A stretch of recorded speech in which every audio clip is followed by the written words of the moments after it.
দেখছেন যে সিলেটের সবচেয়ে ব্যবসাতম জায়গা, সিলেটের আনাচে কানাচে যেই জায়গা থেকে নিত্য প্রয়োজনীয় খাদ্যদ্রব্য যায় সেই জায়গার নাম হচ্ছে সিলেটের ঐতিহ্যবাহী কালীরঘাট। তো আমরা কালীরঘাটে আছি এখন এই মুহূর্তে। কালীরঘাটের অবস্থা এবং পরিস্থিতি আপনাদেরকে তুলে ধরব।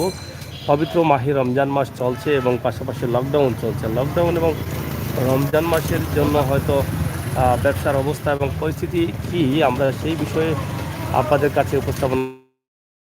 ঘাটের ড্রাইভার শ্রমিক যারা আছেন তারাও কিন্তু এখানে ঘুরপাক করেন। তো আমরা তাদের কাছ থেকেও জানার চেষ্টা করব তারা আসলে কি অবস্থায় আছেন এই মুহূর্তে এবং কি পরিমাণ টিপ মারছেন। আপনি কি করেন? আমি তো ড্রাইভার। কি মানে পিক আপ ড্রাইভার? হ্যাঁ, পিক আপ ড্রাইভার, ট্রাক ড্রাইভারে আমরা তো অনেক কষ্টে আছি এই লকডাউনে। হ্যাঁ, আমাদের টিপটাপ নাই, ব্যবসা বাণিজ্য বন্ধ, এই দোকানপাট বন্ধ, ব্যবসা বাণিজ্য বন্ধ হয়েছে গিয়ে আমাদের ফ্যামিলি মিলে নিয়ে শুরুতে হিমজিম খাইতেছি আমরা। এখন কি করণীয়? এখন করণীয়টা কি? করণীয় তো লকডাউন সরকার উঠাইয়া নিত, তাহলে আমরা মনে করতাম যে রুজি রোজগার করতাম, ব্যবসা বাণিজ্য মানুষ করতে পারতাম। লকডাউন তো উঠে নিলে যে মহামারী করোনা আছে, করোনাটা কি করা যাবে? করোনা এটাও আমাদেরকে মানতে হবে, কিন্তু আমাদের তো এটাও ভাবতে হবে, আমাদের ফ্যামিলিও চলতে হবে।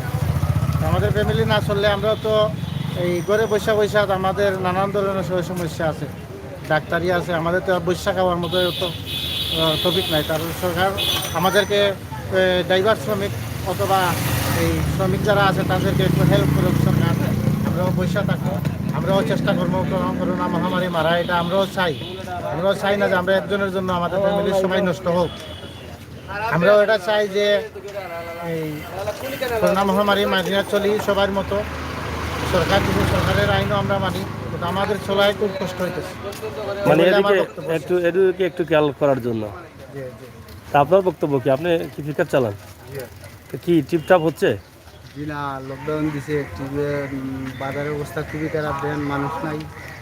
এই যে ঐতিহ্যবাহী কালীঘাট, যেখান থেকে সিলেটের বিভাগের প্রত্যেকটি উপজেলায় জেলায় বাজারে এখান থেকে খাদ্যদ্রব্য যাচ্ছে, এখান থেকেও ঠিক হচ্ছে না? জি না, এখান থেকে ঠিক হচ্ছে না। তার মানে কালীঘাটে ব্যবসা হচ্ছে না? ব্যবসা হচ্ছে না। কেন? যে লকডাউন দিছে, মানুষ লোক আসতে পারতেছে না, বই পাইতে, রাস্তায় পুলিশ একটা হয়রানি করে, খালি গাড়ি একটা মানে রাইখা দেয়। আপনারা এখানে কীভাবে আসেন গাড়ি নিয়ে? মানে আপনারা কীভাবে আসেন গাড়ি নিয়ে যদি রাস্তায় আটকায়? রাস্তায় তো আটটা আছে, অনেক জায়গায় একটা অনেক মানে আমাদের কিন্তু সরকারি গাড়ির অনুমোদন দিয়েছে ভাই খাদ্য পরিমাণ থানা, কারণ আমরা খাদ্য পরিমাণ নিয়ে আমরা মনে করেন তেমন পাস হতে পারি না। দেখা যাচ্ছে এখানে বিভিন্ন ধরনের সমস্যা এবং প্রশাসনের সাথে এক্সট্রা কিছু ছেলেপেলেরা আছে, ওরা আমাদের অনেক ধরনের হয়রানি করে। আমরা এখানে মানে ম্যাক্সিমাম প্রতিটা চেক করছি আমরা ঘন্টা থেকে 1.5 ঘন্টা, যেহেতু আমাদের কাগজ ওকে, আমাদের বিয়ন ওকে, তার মাঝেও আমরা দেখানির বাদে মানে আমাদেরকে প্রশাসনের মুখে ধরনের সমস্যা হতে আসছে। যাত্রী আমরা একজন পার্টি, শুধু দুজনে একজন পার্টি আসলো ভাই, ওর মাল নিয়ে তো যাইতেই হবে, ও ছাড়া তো মাল নিয়ে যেতে পারবে না, ওর সিঙ্গেল দেওয়ার কোনো সিস্টেম নেই। সেই মানুষটাকে গাড়ি দিতে পর্যন্ত আমাদেরকে বিভ্রান্তি করে। তাদের কি মাস্ক থাকে? মাঝে আমাদের কোনো টিপ নাই। তারা কি মাস্ক পরে যাত্রী? মাস্ক পরে? জি অবশ্যই। বিশেষ করে আমি জানি না আমাদের অনেক গাড়িতে আছে এবং সিস্টেম আছে কিনা। বিশেষ করে আমার গাড়িতে আমার মাজন সাহেব 100 মাস্ক কিনে একজন, যদি কোনো পার্টি মাস্ক থাকে না তাদের দেওয়ার জন্য, এবং পাশাও ভাই শ্রমিকরা যে থাকে না তাদের কাছেও আমরা দিচ্ছি, তাদের জন্য কোনো সমস্যা নেই। কিন্তু আমাদের বিশেষ করে যতটুকু সরকারের কাছে একটু আবেদন, এই লকডাউনটা যত ছেলে দিয়ে দেবো, কারণ আমরা অভাবী মানুষ, সবাই কর্মজীবী, আমরা করতে পারছি। আজ 5 দিন হচ্ছে আমার গাড়ি, এখন পর্যন্ত একটা টিপ মারিনি। এই যে সমস্যা, প্রিয় দর্শক আপনারা শুনছেন যে চেকপোস্টে যদিও সরকারের নীতিমালা রয়েছে খাদ্যদ্রব্যের গাড়িগুলি চলতে পারবে, কিন্তু তাদের অভিযোগ এখানে যে তাদের প্রত্যেকটি চেকপোস্টে ঘন্টা থেকে 1.5 ঘন্টা তাদেরকে সময় ব্যয় করতে হচ্ছে এবং বিভিন্নভাবে তাদেরকে হয়রানি করা হচ্ছে। এই বিষয়টি তারা উপস্থাপন করছেন। আমার মনে হয় যদি সরকারের যে এই করোনার লকডাউনে যে আইন করা হয়েছে, আইনের ভিতরে যদি তাদের যাওয়ার সুযোগ থাকে তাহলে তাদেরকে হয়রানি না করেই যেন যাবার সুযোগটা দেয়া হয়। পাশাপাশি এই যে খেটে খাওয়া শ্রমিক মানুষ যারা আছেন, সাধারণ মানুষ যারা আছেন, প্রত্যেকেরই দাবি হচ্ছে যে লকডাউনটা তুলে নেওয়ার জন্য। কিন্তু এদিকে লকডাউন তুলে নিলে করোনা মহামারী আসলে কতটুকু এখান থেকে আমরা বাঁচতে পারবো, সামাজিক গুরুত্ব বা সামাজিক সরকারি নির্দেশ কতটুকু নিশ্চিত করতে পারবো, সেই বিষয়টাও কিন্তু আমাদেরকে বুঝতে হবে। তো এখানে আমরা আজকে আছি সিলেটের ঐতিহ্যবাহী কালীঘাট, যেখান থেকে সিলেটের বিভাগের বা উপজেলা পর্যায়ে প্রত্যেকটি জায়গায় কিন্তু খাদ্যদ্রব্য এখান থেকে যায়। সেই জায়গায় আসি এবং সেই জায়গার শ্রমিক যারা আছেন তারাও কিন্তু এই মুহূর্তে আমার সামনে আছেন এবং তাদের কথা তো আপনারা শুনেছেনই। তো আমরা আশা করব সরকার মহোদয় আসলে দেশের মানুষের কথা চিন্তা করে, শ্রমিক যারা আছেন, কৃষিজীবী যারা আছেন, প্রত্যেক মানুষের কথা চিন্তা করেই লকডাউনের ডিসিশন কি হবে সামনের দিকে, সেই বিষয়টা মাথায় রেখেই করা উচিত। তো প্রিয় দর্শক, সাথে থাকুন। আমরা আছি সিলেটের ঐতিহ্যবাহী কালীঘাট এলাকায়, সুরমা কিং ব্রিজের পাশেই কালীঘাট অবস্থিত। সেই কালীঘাটের অবস্থা দেখেন, একদম নিবু নিবু অবস্থা। এখানে মানুষজন নেই, শুধু আমরা এই মুহূর্তে পেলাম শুধু চালকরা, তারা হয়তো তাদের রুটির জন্য তারা এখানে বসে আছে, দু একটি চিপ দিবেন। তো এখন আমরা কালীঘাটের ভিতর দিয়ে যাচ্ছি, আপনারা দেখেন কালীঘাটের এই মুহূর্তের অবস্থা এবং পরিস্থিতি।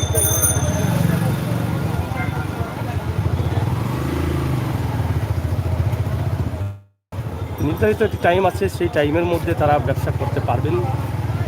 যে দোকানগুলো হয়তো বা তারা সেই টাইমের অপেক্ষা করছেন বা টাইমের জন্যই তারা খোলা রেখেছেন।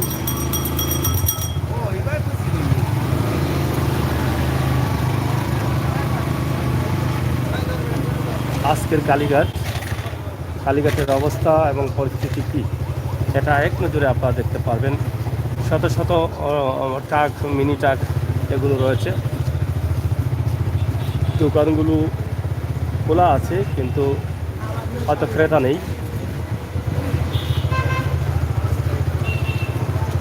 গাড়ি আসতে পারতেছে না, ক্রেতাও নেই।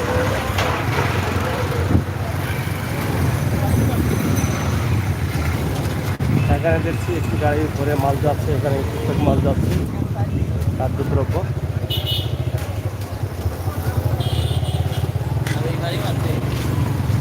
টুকটাক মাল যাচ্ছে, দিকে না ভাই।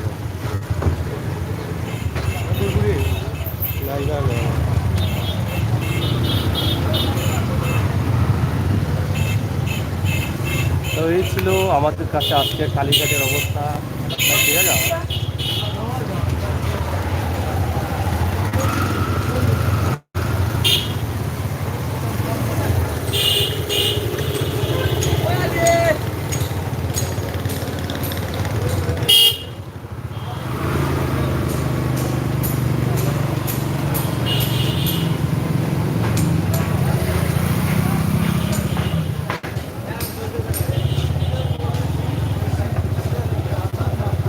বিশেষ করে লকডাউন চলছে, কিন্তু লকডাউনে অনেকেই মাস্ক ছাড়া চলছে, এটাও হচ্ছে দুঃখজনক।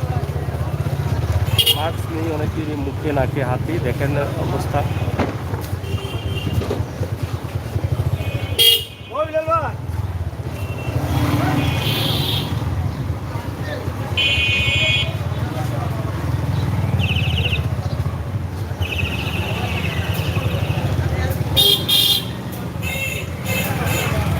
হ্যালো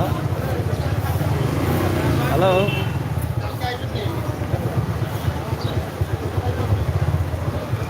হ্যালো, হ্যাঁ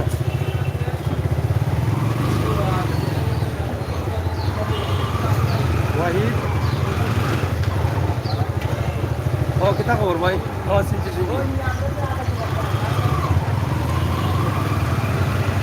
আমি আমার কালীঘাট।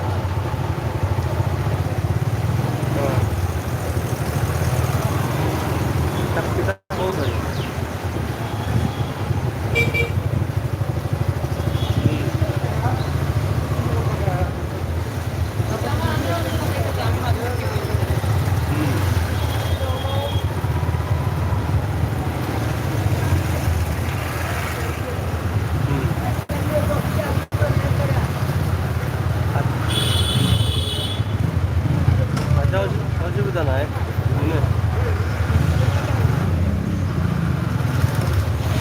সমস্যা নাই। আমি আসি আবার এবার সব ভিডিও দেখি তোমাকে। আমি আধা ঘন্টা ভিতরে আবার দেখবো, তোমাকে ভিডিও দেখবো।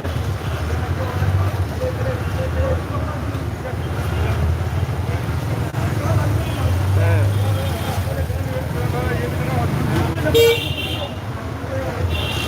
তো বুঝতাম হইব না, কিলা কিতা করা লাগবো, এগুলো করা আর আইসা ওটা তো বোঝা লাগবে।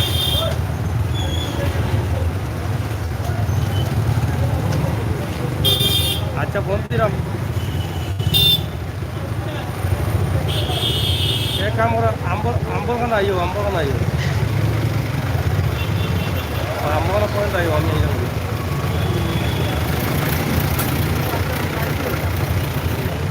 হয়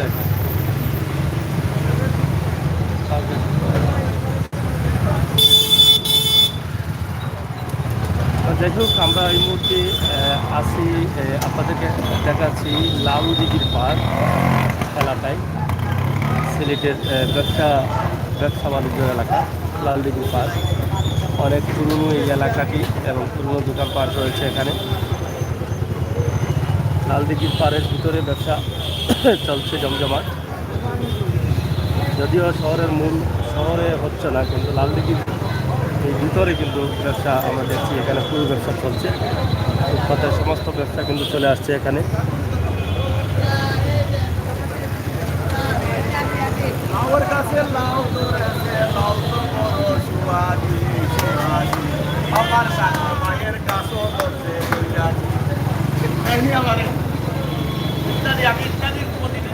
যাই হোক আপনাদেরকে আমরা দেখাচ্ছি সিলেটের লাল দিঘির পার্ক এলাকা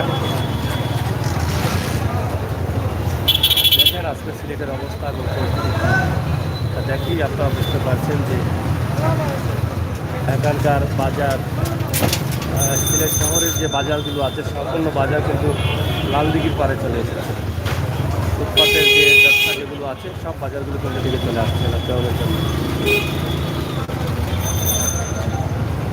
সব জাতের ব্যবসা চলছে এখানে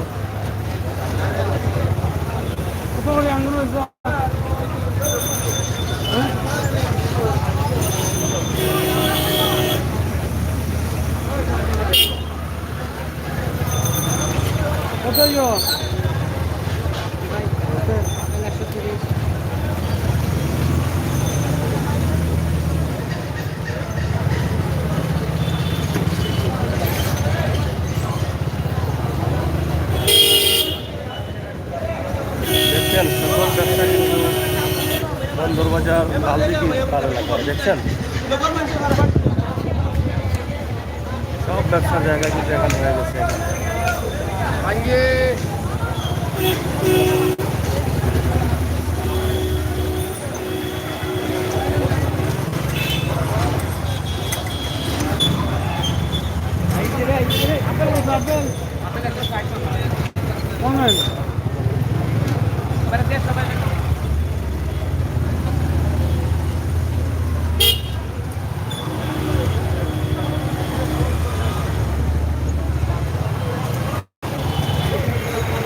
এটা মনে হয়েছে